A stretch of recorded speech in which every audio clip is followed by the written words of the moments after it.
Is doctor Rampal Singh.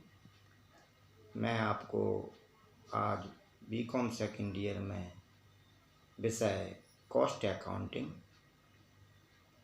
Chapter 2 में पढ़ा रहा था कि कॉस्ट एलिमेंट्स एंड क्लासिफिकेशन, लागत में कॉस्ट के तत्व क्या होते हैं। तो कॉस्ट अकाउंटिंग में कॉस्ट के एलिमेंट्स होते हैं, 3 एलिमेंट्स होते हैं। नंबर 1 मटेरियल्स, लेबर और ओवरहेड एक्सपेंसेस। 3 एलिमेंट्स के दो रूप होते हैं। मटेरियल के 2 रूप होते हैं, लेबर के 2 रूप होते हैं और ओवरहेड के 2 रूप होते हैं। मटेरियल के 2 रूप कौन से होते हैं? मटेरियल के 2 रूप वो होते हैं, एक डायरेक्ट मटेरियल और एक इनडायरेक्ट मटेरियल। तो जो डायरेक्ट मटेरियल होता है वो व्यापार में प्रारंभ में जो खर्चे होते हैं, प्रारंभ में जो डायरेक्ट जो खर्चे, जैसे रॉ मटेरियल होता है, जितने प्रोडक्शन करना होता है उतना मटेरियल होता है, तो वो डायरेक्ट मटेरियल कहलाता है। और जो प्रोडक्ट के बाद खर्चे होते हैं, जैसे पैकिंग खर्चा है, बीमा कराना है, अदरवाइज कई खर्चे होते हैं, और किराए के खर्चे हैं, तो ऐसे खर्चे होते हैं अपने इनडायरेक्ट खर्चे। तो मटेरियल 2 प्रकार से होता है, डायरेक्ट और इनडायरेक्ट। इसी प्रकार से लेबर भी 2 भागों में बांटा गया है, डायरेक्ट लेबर और इनडायरेक्ट लेबर।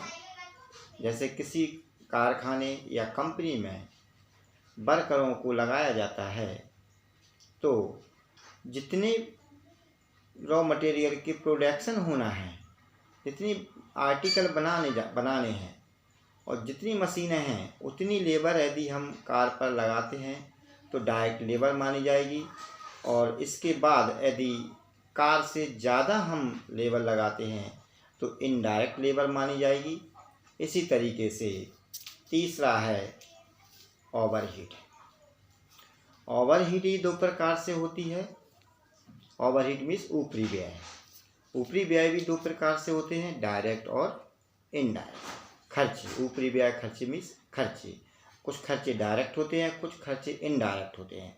डायरेक्ट खर्चे कौन से होते हैं? डायरेक्ट खर्चे वो होते हैं जो कंपनी को प्रारंभ करते समय, व्यापार को प्रारंभ करते समय जो खर्चे लगते हैं वो डायरेक्ट खर्चे होते हैं। जैसे कि गुड्स परचेज किया तो वेजेस मजदूरी लगी, कैरेज इनवर्ट किराया भाड़ा लगा, और रिपेयर कारखाने का रिपेयर का खर्चा लगा, तो ये डायरेक्ट एक्सपेंसेस हो जाते हैं।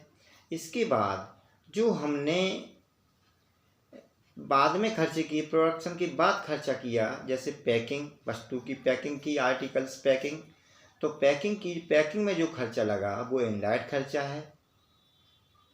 ठीक है, सेलिंग प्राइस बनाने के लिए, अच्छी से अच्छी कीमत में बेचने के लिए हमें इनडायरेक्ट खर्चे करने पड़ते हैं, जैसे इन्वेस्टमेंट, जैसे एडवर्टाइजमेंट, पोस्टर आदि लगाना, ये इनडायरेक्ट खर्चे हैं। तो इस तरीके से हम खर्चे करते हैं। अब इसमें डायरेक्ट एक्सपेंसेस, डायरेक्ट और इनडायरेक्ट कौन कौन से खर्चे होते हैं? डायरेक्ट खर्चे ओवरहेड। अच्छा, ओवरहेड क्या होती है? जैसे लेबर और मटेरियल, ये तो मालूम है, लेकिन ओवरहेड क्या होती है? ओवरहेड होती है जितने इनडायरेक्ट खर्चे हुए, ये सभी इनडायरेक्ट खर्चे ओवरहेड हैं, मतलब ऊपरी व्यय हैं। और जितने डायरेक्ट खर्चे लगे ये प्राइम कॉस्ट है, मूल लागत। तो ओवरहेड भी 3 जगह लगाए जाते हैं। कहाँ कहाँ? Factory overhead, office and administration overhead, और फैक्ट्री ओवरहेड और ऑफिस ओवरहेड, और तीसरा है, एक और है। तो 3 प्रकार से खर्चे किए जाते हैं, 3 जगह खर्चे किए जाते हैं। जैसे हमारा फैक्ट्री ओवरहेड, फैक्ट्री में हम रॉ मटेरियल भी लाते हैं, लेबर भी लगाते हैं।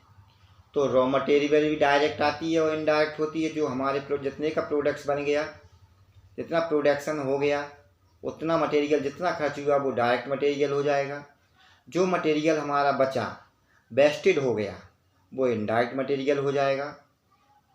ऐसे ही लेबर का है, जितनी लेबर हमारे काम में लग गई, प्रोडक्शन करने में लग गई, उतनी लेबर हमारी डायरेक्ट है, और जितनी लेबर बच जाती है उतनी लेबर इनडायरेक्ट है।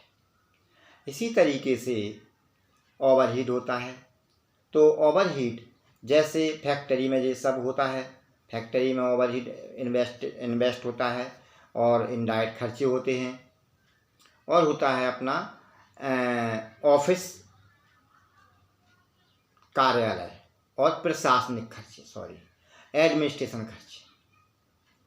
तो जो ऑफिस में खर्चे होते हैं, ऑफिस में भी इनडायरेक्ट खर्चे होते हैं। जैसे हाथ धोने का साबुन, पेन, स्टेशनरी खर्चा है, टेलीफोन एक्सपेंसेस हैं, कर्मचारियों को चाय पीना इसका खर्चा है, साफ़ सफाई होनी है उसका खर्चा। कई खर्चे ऐसे हैं जो ऑफिस में इनडायरेक्ट होते हैं। और प्रशासनिक व्यय, प्रशासनिक व्यय जो होते हैं वो होते हैं कि जैसे कोई गाड़ी लगाना या कोई मतलब प्रशासन के प्रति कोई बात कहना, प्रशासनिक कोई अधिकारी को खर्चा करना, कोई आना कोई जाना, कोई ऐसे खर्चे इनडायरेक्ट खर्चे होते हैं जो हमारे कॉस्ट अकाउंट में लगाए जाते हैं। तो इस तरीके से हम कॉस्ट अकाउंट में क्लासिफिकेशन पढ़ते हैं, और क्लासिफिकेशन इसी प्रकार से होता है। और कॉस्ट अकाउंट का मतलब है इकाई से है। इकाई माने एक वस्तु की कीमत, वन प्रोडक्शन प्राइस। ठीक है, तो बच्चों आज का इतना ही था, और नेक्स्ट टाइम में मैं आपको बीकॉम थर्ड ईयर का मैनेजमेंट अकाउंट आपको समझाऊंगा। और आपको यदि क्लास अच्छी लगे तो प्लीज़ लाइक करिएगा, और यदि आपको कोई चीज़ समझ में ना आए तो आप कमेंट बॉक्स में लिखकर मुझसे पूछ सकते हैं। I am doctor Rampal Singh, commerce classes. Thank you बच्चों।